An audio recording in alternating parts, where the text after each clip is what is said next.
Before FL Studio, before Ableton Live, before Reason, there was ReBirth, a revolutionary piece of software that brought the sound of underground techno, acid house, and rave right into your Pentium-empowered PC. Today we dive into the story of ReBirth RB-338, a virtual instrument so ahead of its time, it changed the course of music production forever. What is ReBirth? Released in 1997 by Propellerhead Software, a small Swedish company, ReBirth RB-338 was a standalone music production software that emulated three of the most iconic Roland machines: two TB-303 bassline synths, one TR-808 drum machine, and later, in updates, the TR-909. It featured a pattern-based sequencer, distortion, delay, and mixer controls, all in a compact, intuitive, graphical interface. This wasn't just a plugin, this was a full-on virtual groove box, and you didn't need any hardware to use it. Why it was revolutionary? Let's rewind to 1997. Software instruments didn't really exist yet. DAWs were primitive. MIDI sequencing was the norm. Most producers relied on expensive hardware or trackers. Then came ReBirth, a fully functional synth and drum machine emulation with real-time playback, automation, and an authentic analog feel. It gave bedroom producers, hobbyists, and broke techno kids a way to make music without a single piece of hardware. It ran on modest PCs. We're talking Pentium i, 16 MB RAM, Windows 95. And yet, it sounded good. Surprisingly good. ReBirth quickly became a cult favorite in the underground music scene. It was passed around in demo CDs, Juarez forums, and even by mail. Producers shared mods, custom skins, samples, even alternate synth engines. Techno, acid, trance, IDM, ReBirth users pushed the software to its limits. In 1998, Propellerhead released ReBirth 2, adding the TR-909 and improving the sound engine. They also added Rewire, a groundbreaking protocol that let ReBirth sync with Cubase, Logic, and eventually Reason. Controversy and legal pressure. But success also brought problems. The ReBirth interface looked a bit too much like Roland's hardware.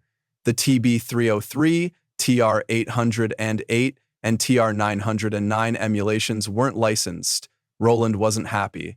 Though legal action wasn't publicly confirmed, pressure likely played a part in Propellerhead's decision to discontinue ReBirth. Rather than fight, Propellerhead moved forward. They were already working on something bigger, a virtual studio rack called Reason. In 2005, they officially discontinued ReBirth. In 2011, the ReBirth iOS app was also removed from the App Store at Roland's request. The iOS resurrection. Yes. ReBirth came back in 2010 on iPhone and iPad, updated for touchscreen control and mobile music making. It brought the original interface to a new generation, and while limited compared to modern apps, it still had that unmistakable sound. But by 2017, even the app version was gone. Propellerhead removed it permanently, citing app compatibility and maintenance issues. But it was likely again due to Roland's intellectual property rights.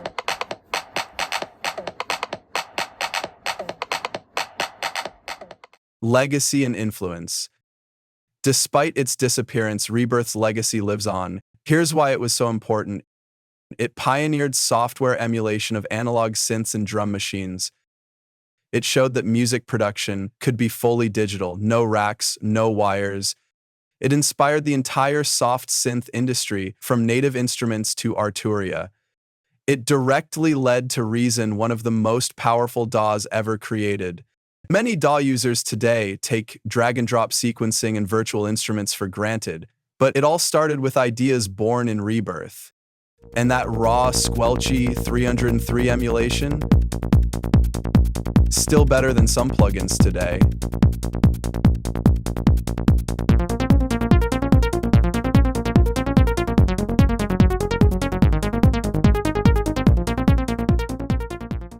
Can you still use it today? Technically, yes. There are fan-made patches, MODs, and even community efforts to run Rebirth on Windows 10/11 and macOS via wrappers or virtual machines.